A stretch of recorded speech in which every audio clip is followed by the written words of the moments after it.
Carpenter, and this morning I'm going to show you how to unpack silk, which is what Rosalie Nielsen is asking you to do and setting up the Marudai for a braiding session. So the first thing I'm going to talk about is my Marudai. As you can see, I have a shower cap on it, very inexpensive, but this is to protect the mirror because you want to protect your mirror. You want it to be smooth, you want it to be unblemished. So this is just a precaution to keep that mirror nice and smooth, because when you're working with silk, it is such a fine fiber that if you have any nicks or any scratches, that will catch the silk fibers. This is a pack of 2 ropes, and I will show you the ropes in one moment. And this pack is, I purchased at Kumihimo Resource, and they send these packages that are all cut and ready to go. But you can also buy silk on cones. Braider's Hand also has silk for sale. This is metallic silk, and you can see it has a little bit of a shimmer to it. And because it is metallic, it's a little bit stiffer. So it's a little easier to work with than silk fiber. There's another type of silk called Imposter, and Imposter is synthetic silk. So this silk can be expensive. This pack was $15, so you want to make sure that you take care of your silk, you use it, and you just take it out gently. It'll fall on its own. And as you can see, when they package it, they tie up the ends, which is great because it keeps it from unraveling. So you just gently shake it out. And I didn't want to shake this out beforehand because I want you to get a real feel of what this will look like. Okay, so we can see that we have 2 ropes here of silk. This is what came in the pack. And I'm going to take this first rope and I'm just going to put it around my neck just to keep it out of the way and untangled while I work with the second rope. On this rope, we can see that we have 4 elements, as Rosalie calls them. She calls them elements. I've heard other people refer to them as bundles. So each rope will consist of 4 bundles. And as you can see, they separate on their own. Now you will especially see this in this metallic silk, but in real silk, it actually naturally separates also. So you just gently separate these 4 elements, because you want to put an element on each tama. These are the tamas I'm using today, and these are 70-gram weights. So we're going to this will be a very thin braid. If you want a thicker braid, you would put 2 elements on each tama. So I'm gently just separating, and you don't have to pull too much. Okay, right. Okay, so as you can see, I have shaken out my 4 bundles or elements, and that's what I want it to look like. I want it, and this is a time consuming, you need to have the time to just gradually work on this, and you do not have to do anything to the element fibers. they should just lie in place. Now, if you're using non-metallic silk, it's a little bit trickier because the fibers are not as thick, so I'm going to put that there. I've got that one done. Go ahead. Here's my second rope. And again, the rope is divided into 4 elements or 4 bundles. And I will shake that out. All right, I'm going to go ahead now and show you how you would set this up. Rosalie Nielsen has you using the total length of the silk. There we go. So Cotton start with thread. And I'm just going to take, what is this, maybe 7 or 8 inches. And tie the 2 ends together in an overhand knot.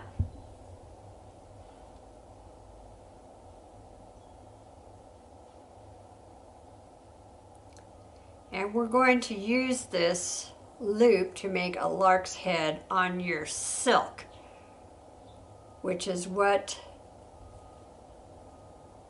as you can see, I just have a overhand knot there. I'm going to put that to the side here.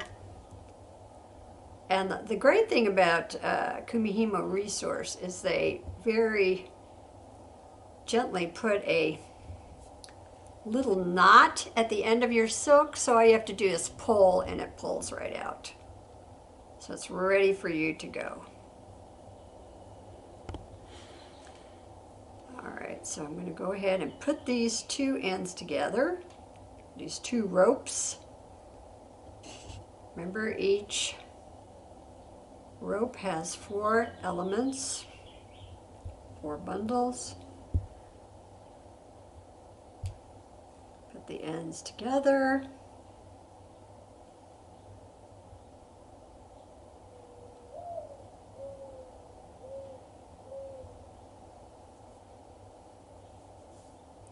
And if you want to make a tassel at the end of your braid, you can leave a little bit of fiber at the end.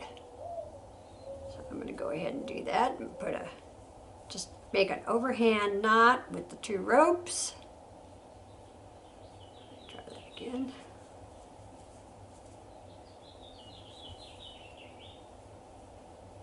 Gently slip that through. So here's my overhand knot. Now I'm going to take this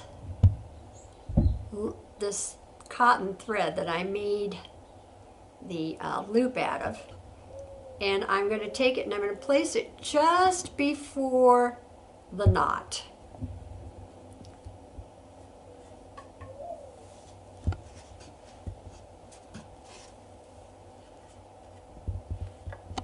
Let me see, let me get, okay, and I just lay this loop underneath the silk. Just lie it underneath the silk, and then I'm going to put one end through the other end and pull gently. This is a lark's head.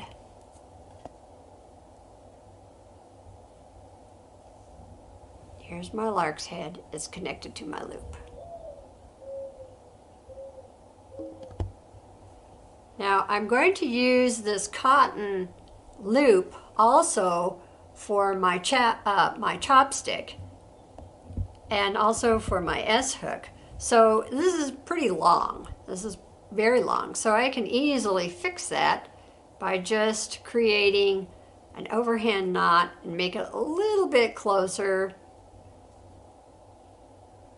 to where my silk is. So I say I probably have about an inch and a half, 2 inches. So here's my knot right here. This makes it a little bit easier. You know, this is where your weight is going to hang, so you don't want the weight swinging in the wind. So now I'm going to place this, my chopstick, And you can use any kind of chopstick. This just happens to be a little bit of a decorative chopstick, but any kind of chopsticks that you can purchase anywhere. Okay, so here's my chopstick. I'm going to stick it into this section of the loop. Okay, then I'm going to take my chopstick, and the chopstick is an anchor, so it's going underneath the Marudai. So I'm going to place it underneath my Marudai and pull the silk through.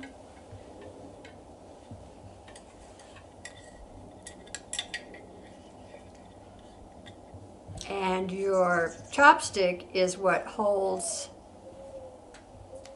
I'll just get this under here.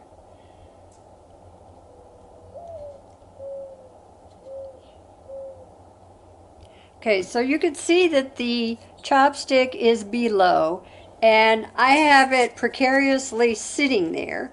I'm going to take this blue tape, this painter's tape, just cut 2 pieces of tape, and I am going to tape the chopstick to the bottom of the Marudai.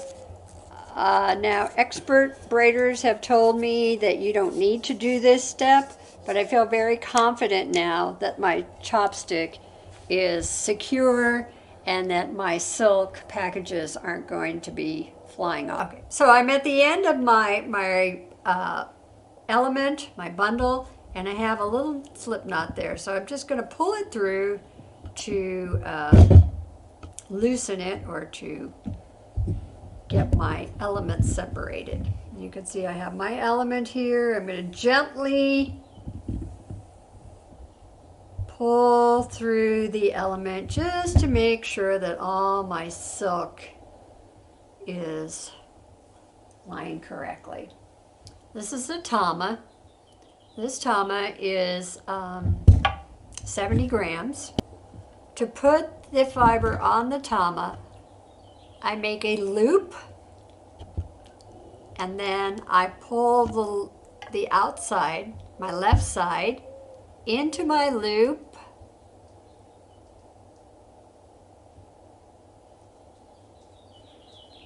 and this is what's going to hold my fiber onto my tama. So let me do that again. That pulls out very easily.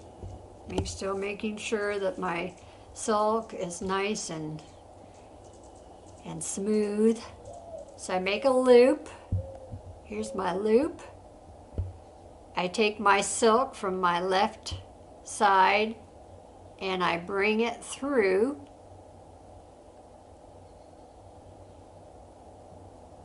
And I gently pull.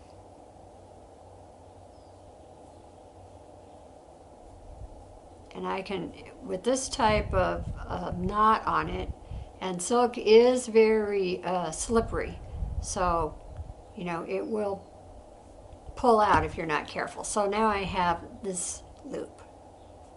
I'm going to place it over the tama, tighten it, and you know I don't want to leave too much of my silk out, but at the same time I want it to be secure. So I'm just going to take this and I'm going to hold it with my other hand, and I'm going to wind with my right hand. I'm winding the silk onto the tama. I'm just going to make sure that, you know, my silk is going on smoothly.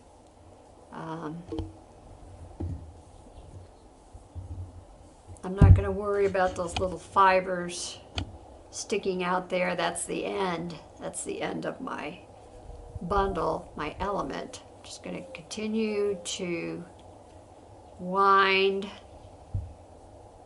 I get about here. I'm going to bring my tama this way and wind.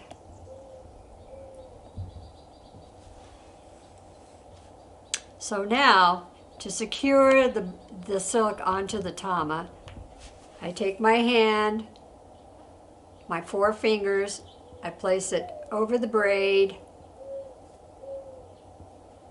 turn till I've created, you can see I've created a little loop there.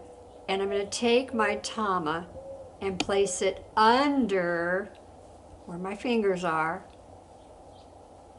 And as you can see, that didn't work, so it's, you know, you just do it. It's a practicing. Tama goes under, and then this loop goes over the tama. So this is what you've created here.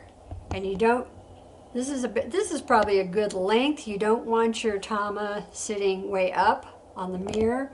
You want it, oh, what does that look like, about 3 inches below? Because you're going to be moving those with your hands. So then I'm going to continue going to my next element. Pull it gently through.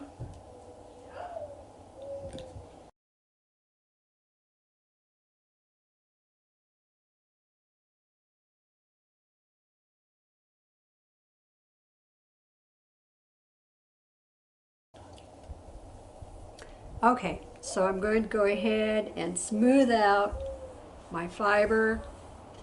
Make sure all my pieces, and you can see it's a little bit of a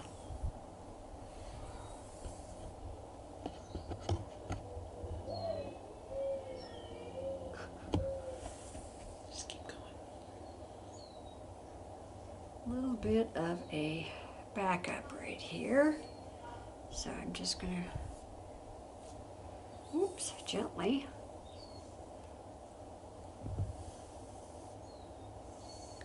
And it might help when you're doing this to stand up and bring your braid out, your fiber out. As you can see here that I have a, you want your fibers to be all smooth and going together, because if they're not, it will come out in the braid. And once it comes out in the braid, there's nothing you can do to fix it. You can't cut it because it would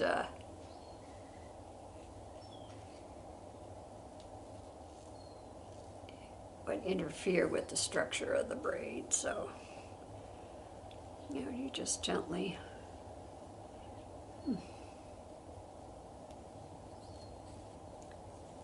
And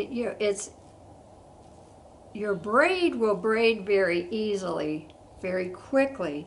So it's worth the time in making sure that you've got it correctly set up. The setup when you're using silk is often more time consuming than the actual braid itself. Okay, so again, I'm going to go through this and make sure that it's very smooth. My fibers are all running the same way. I don't have any kinks. There's one right here, so I'm going to pull it through gently. And we do live in a dry climate, so if your hands are at all rough, you need to make sure that you use lotion beforehand. So again, I'm going to cross my two ends and bring my left over, go inside and pull. There's my tama, and place it on my Marudai.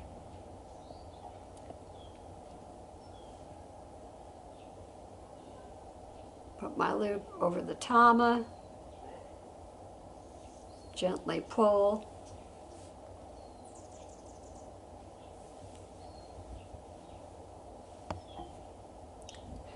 Hold my knot in place. If I don't hold my knot in place, it will pull out because this is silk and it's slippery.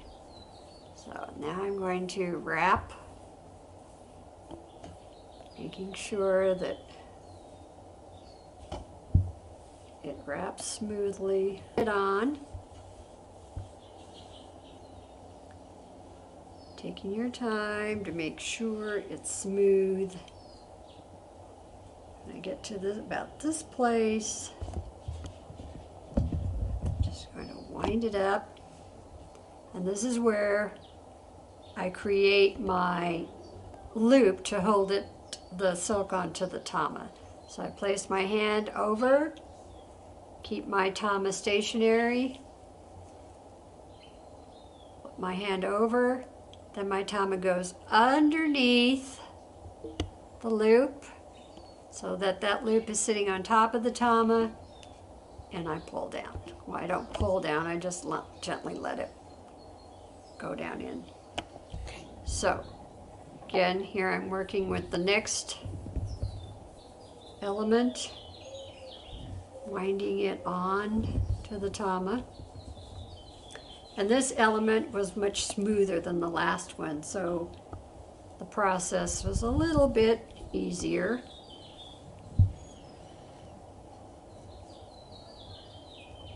Here I am about this length from the Marudai.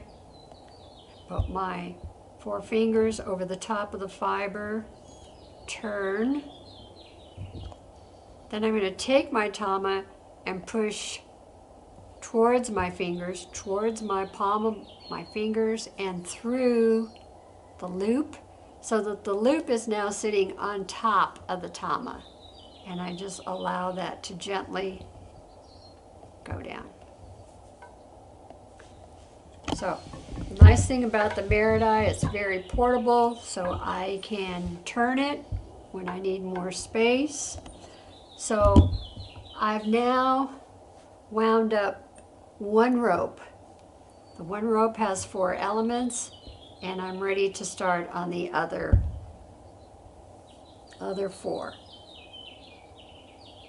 Most braids begin with 8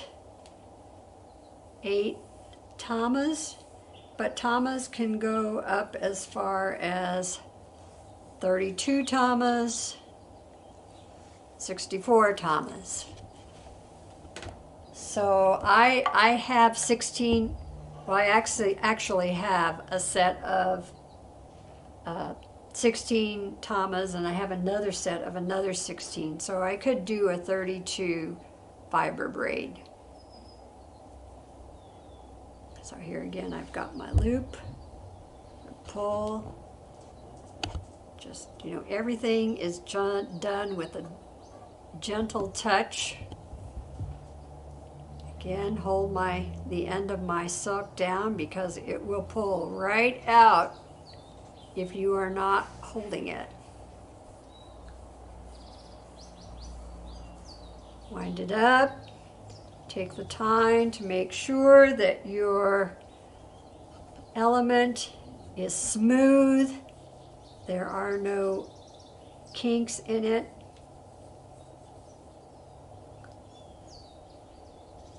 Wind it, and again, place my hand over the top, turn.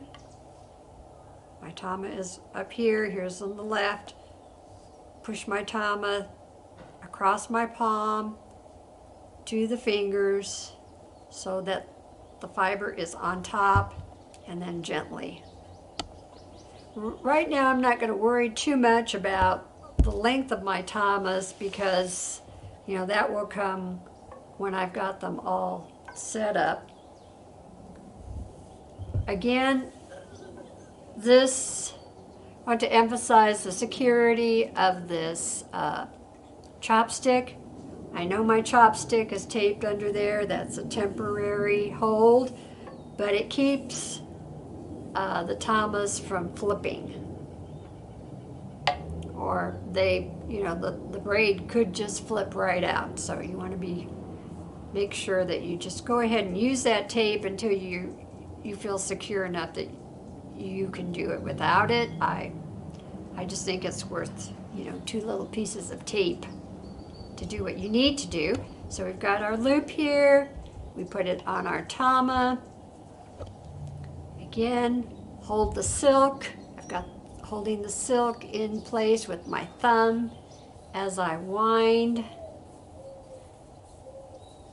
And I'm going to wind the silk.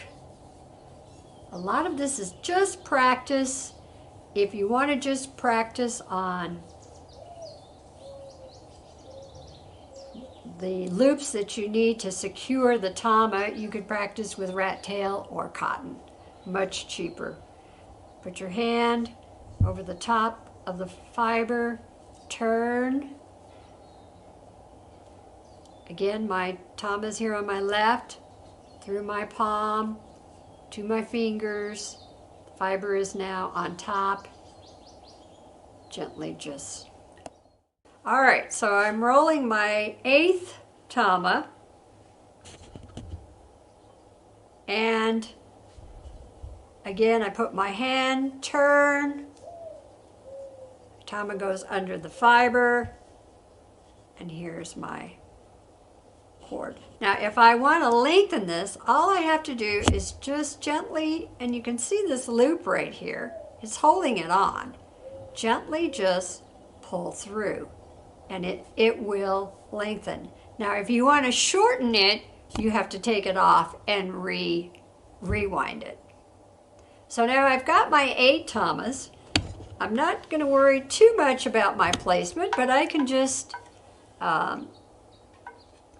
move my tamas around a little bit here just to get them more equitably placed. Now when you're working with the Marudai, you have a north, south, a west, and an east side. So you're always referring to those 4. 12 o'clock, 6 o'clock, 3 o'clock, 9 o'clock. So I'm now going to take my S hook. This is a hook that you can buy at any hardware store, and I recommend that you get the largest one you can find. And I am going to place my S hook in the loop right next up against my chopstick. These are my weights. Very simple. These are washers, and they're on a curtain ring. I have 8 washers. And this is what I'm going to use when you are working on the Marudai. You always use weights. Depending on the size and the size of the fiber and the complexity of the braid, sometimes I have actually 3 of these, and I will use up to 3 depending on the type of braid I'm braiding. But this is a very thin braid, so I'm just going to, I take my weights. This is where my S hook rests again. And I place this on my S hook. Now my fiber is connected to the weights. And now I can place my fiber, and I'm going to place 2 here, north, south, east, west. And that's how I will start the majority of my braids.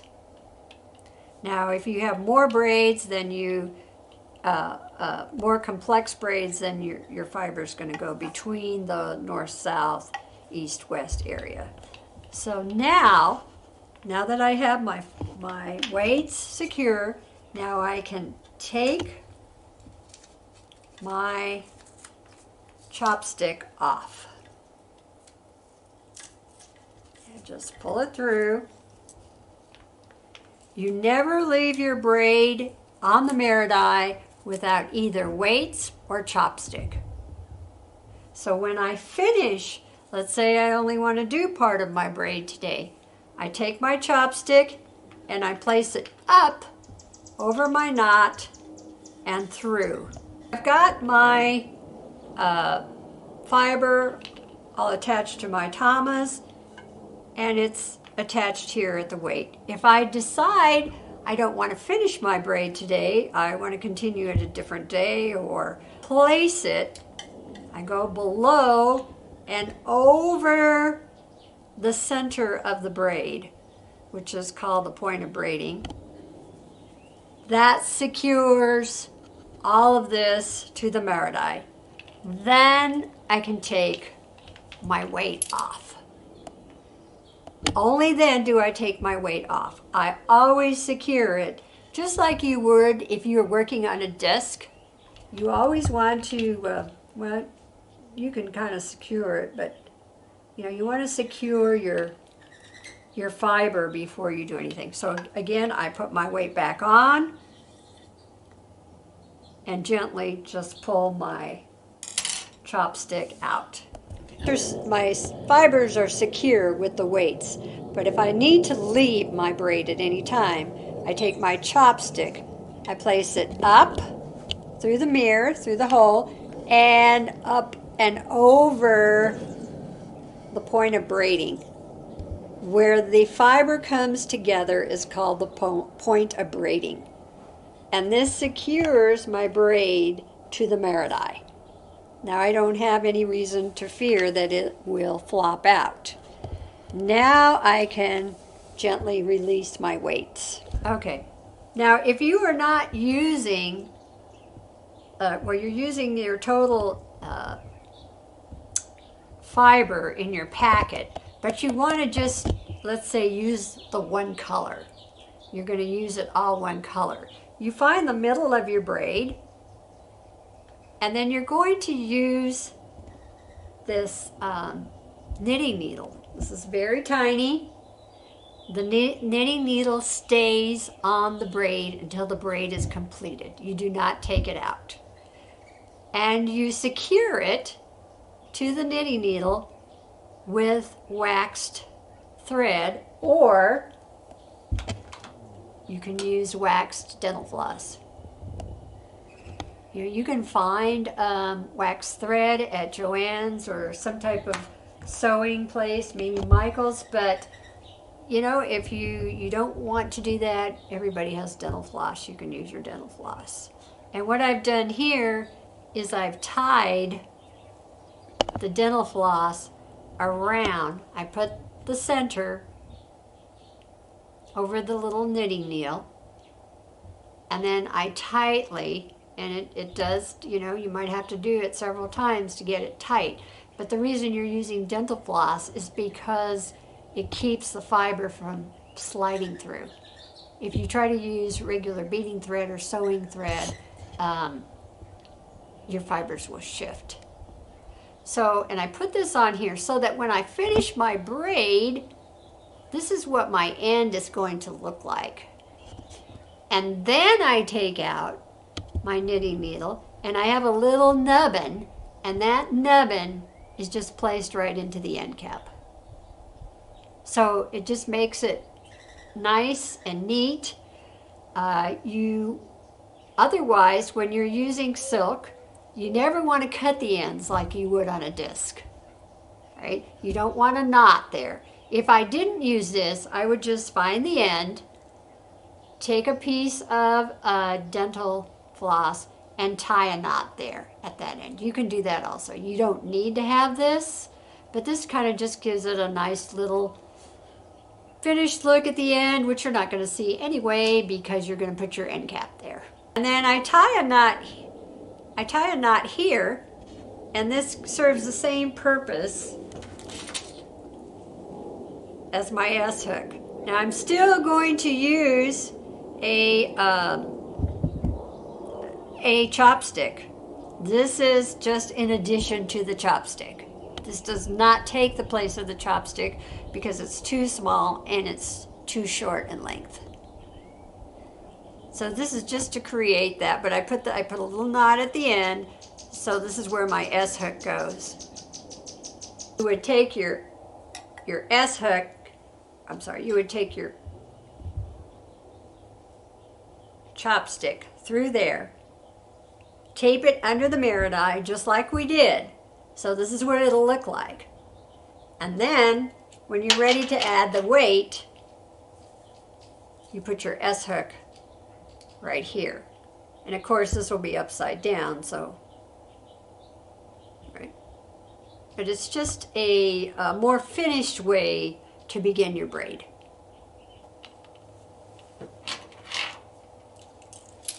because again, we're just using 2 ropes and 8 elements.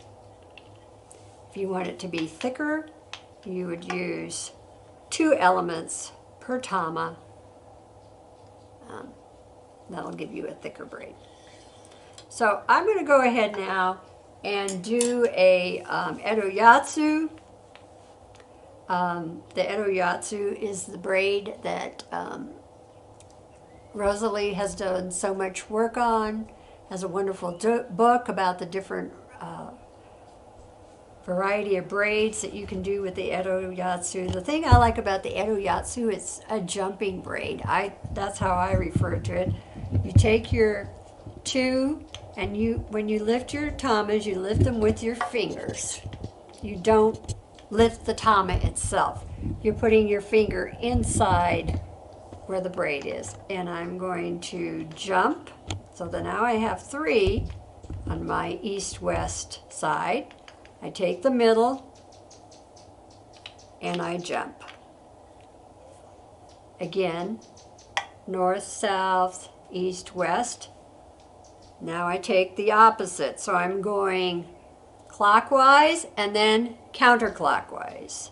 So I jump, let it go, jump, reposition. Okay, now you can see that not all my tamas are the same length. If I need to let it out a little bit, I can let it out just gently. Okay, again, jump, jump, reposition, jump over, reposition. As you can see, when you're working with a Marudai, you're using 2 hands at the same time. So your braid is going to go twice the speed as what you would do on a disc. That's the beauty of a Marudai.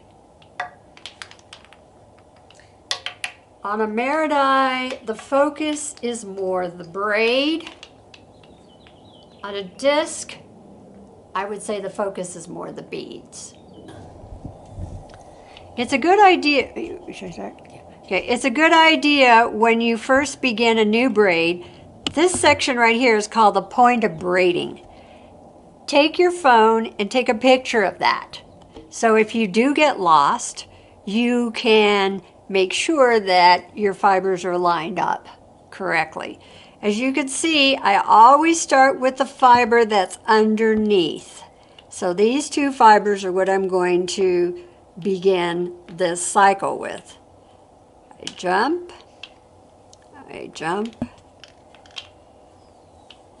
then I go to the other side. See, these are where my fibers are. They're underneath. And again, I look at my point of braiding. Edo-yatsu is a hollow braid. So you can see that hollow piece in the middle there. In a few minutes, how much braid you've gotten. Okay. You always want to check your braid as you're working, because you can easily,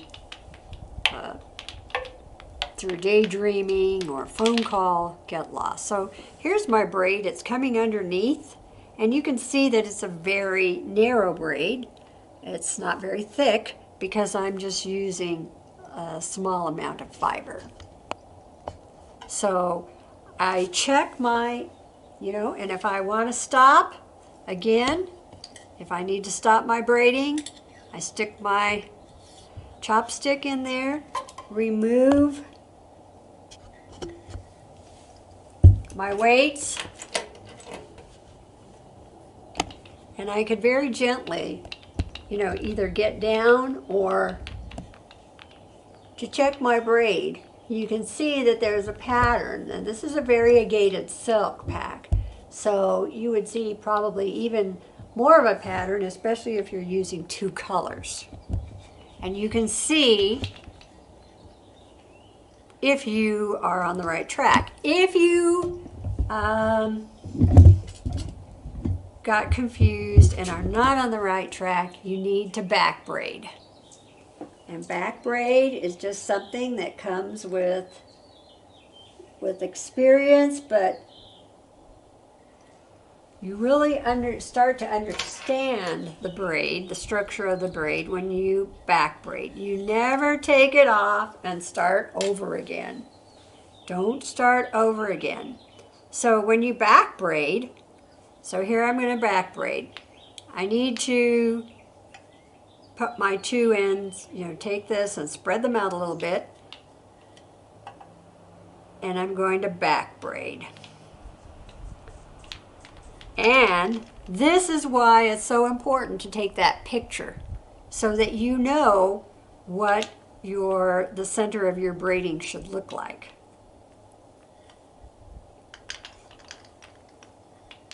So now I'm back. If my fibers get crossed, or at any time I scooched instead of jumped, I can easily see by looking at that picture.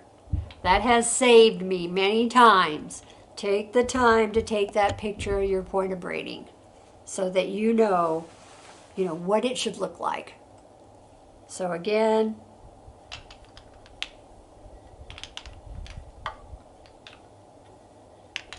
and reset.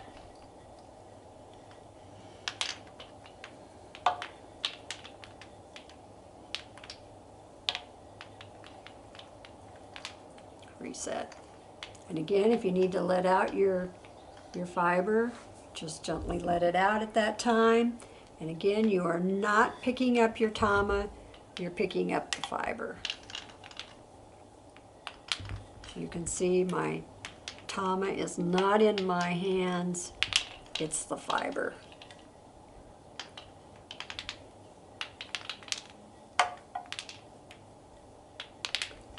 So I need to take the time when I'm getting to a point where my tamas are too close, just gently pull. You can even pull up a little bit so you have a little bit of give there, and that'll let it come out gently. If for some reason it gets entangled in there so that you cannot pull, you need to rewind the tama. You have to rewind it. You just have to stop and do it, because it's pulling on it and trying to force it to come down is only going to make matters worse. So again,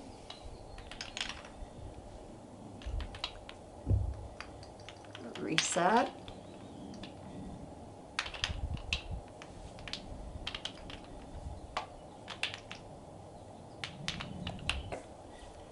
All right, so now I hope that at least you're set up and you're ready to learn a new braid.